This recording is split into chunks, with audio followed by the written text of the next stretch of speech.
தலையணைக்கு அடியில் செல்போனை வைத்து தூங்கிய இளைஞர் செல்போன் வெடித்து பலி.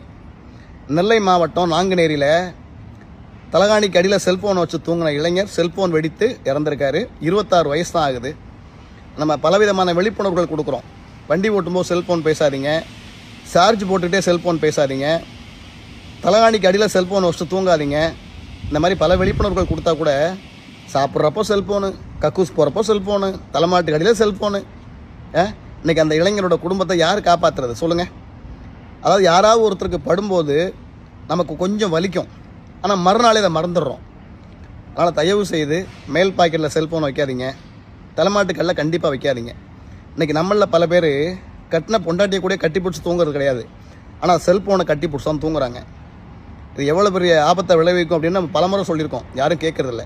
திடீர்னு அதோடைய கதிர்வீச்சு அதிகரிக்கும் போது அது வெடிக்க தான் செய்யும். அதனால் கவனமாக இருங்க.